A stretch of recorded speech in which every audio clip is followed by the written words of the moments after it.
British রাজত্বের শেষ মহিলা নবাব, যার 15,000 কোটি টাকার সম্পত্তি এখন ভারত সরকারের অধীনে। ভোপালের সিংহাসনে শেষ মহিলা উত্তরাধিকারী নবাব সুলতান জাহানই ছিলেন পাতৌদিদের বর্তমান নবাব সৈফ আলী খানের প্রপিতামহী। সমসাময়িক সময়ের থেকে অনেক এগিয়ে ছিলেন তিনি। মুসলিম পরিবারে জন্ম হলেও রক্ষণশীলতা ছুঁতে পারেননি তাকে। আজ আপনাদের সামনে পেশ করব 124 বছর আগের এক দাপুটে মহিলা নবাবের কাহিনী, যার বাস্তব জীবনের গল্প যে কোনো সিনেমা চিত্রনাট্যকে হার মানাতে পারে। সুলতান জাহান ছিলেন ভোপালের সবথেকে বয়স্কা বেগম। 43 বছর বয়সে তিনি সিংহাসনে বসেন। তার জন্ম হয়েছিল 1858 সালে।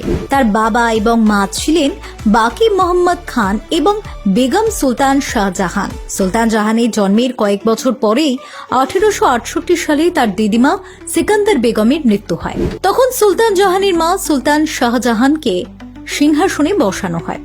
সেই সঙ্গে সুলতান জাহানকে ভোপালের মসনদের পরবর্তী উত্তরাধিকারী হিসেবে ঘোষণাও করা হয়। মায়ের মৃত্যুর পর 1901 সালে সুলতান জাহান সিংহাসনে বসেন এবং ভোপালের নবাব বেগম হন। সুলতান জাহান তার সমসাময়িক মুসলিম মহিলাদের থেকে অনেক এগিয়ে ছিলেন। মুসলিম নারীদের মধ্যে যে রক্ষণশীলতা দেখা যেত, সেটা সুলতান জাহানের মধ্যে ছিল না। ভোপালের উন্নতির জন্য বেশ কয়েক ধাপ এগিয়ে গিয়েছিলেন তিনি। ব্রিটিশ রাজত্বে শাসকদের সঙ্গে বরাবরই সুসম্পর্ক বজায় রেখে চলতেন সুলতান। তিনি ভোপালকে ইউরোপীয় ধাঁচে সাজাতে চেয়েছিলেন। সেই মতো এই শহরে তিনি একটি ইয়ট ক্লাব প্রতিষ্ঠা করেন।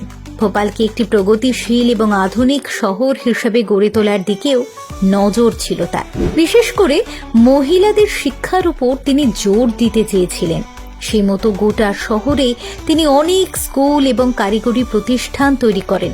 সেসব স্কুলের পরিচালনার জন্য তিনি বাছাই করে শিক্ষক নিয়োগ করতেন। শুধু তাই নয়, সুলতান জাহান নিজেও আলিগড় মুসলিম বিশ্ববিদ্যালয়ের আচার্য ছিলেন। তিনিই একমাত্র মহিলা ছিলেন যিনি আলিগড় মুসলিম বিশ্ববিদ্যালয়ের চ্যান্সেলর হিসেবে দায়িত্ব নিয়েছিলেন। 2020 সাল পর্যন্ত তিনি ছিলেন একমাত্র মহিলা যিনি মহিলা হয়েও এই পদে দায়িত্ব পান। এছাড়াও কর, সেনাবাহিনী, পুলিশ, বিচার বিভাগ এবং কারা বিভাগের কাঠামো বদলে দিয়েছিলেন নবাব বেগম। মদের ওপরেও জারি করেছিলেন নিষেধাজ্ঞা। গাড়ির প্রতি ব্যাপক শখ ছিল এই নবাবে। আধুনিক সংস্করণের রোলস রয়েসের মতো বিলাসবহুল সব গাড়ি তার গ্যারেজে জায়গা পেয়েছিল। সুলতান জাহানের মৃত্যু হয় 1930 সালে। প্রায় 30 বছর তিনি দাপটের সঙ্গে ভোপালের রাজত্ব করেছিলেন। শুধু রাজত্ব নয়, রাজ্যের উন্নয়নে তিনি অনেক কাজ করেছিলেন। আর কিছুদিন বেঁচে থাকলে তিনি তার শহরকে ইউরোপীয় শহরের ধাঁচে গড়ে তুলতে সমর্থ হতেন বলেই বিশ্বাস করেন ইতিহাসবিদরা।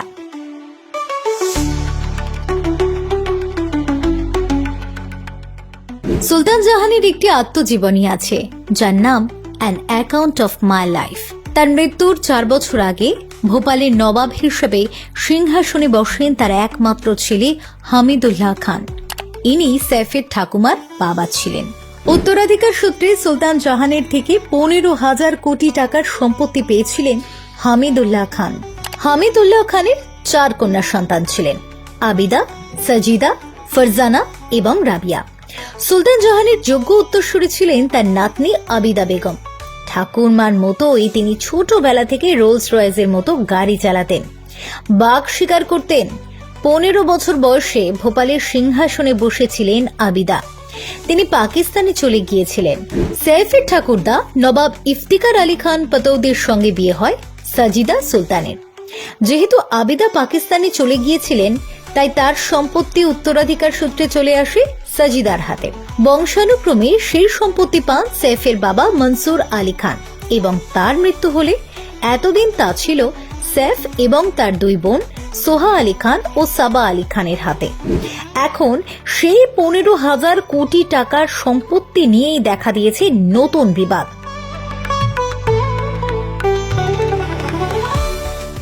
শত্রু সম্পত্তি আইন, অর্থাৎ ভারত পাকিস্তান ভাগের পর ভারত ছেড়ে পাকিস্তানে চলে যাওয়া ব্যক্তিদের সম্পত্তি শত্রু সম্পত্তি হিসেবে বিবেচনা করে ভারত সরকার দখল করে নিতে পারে।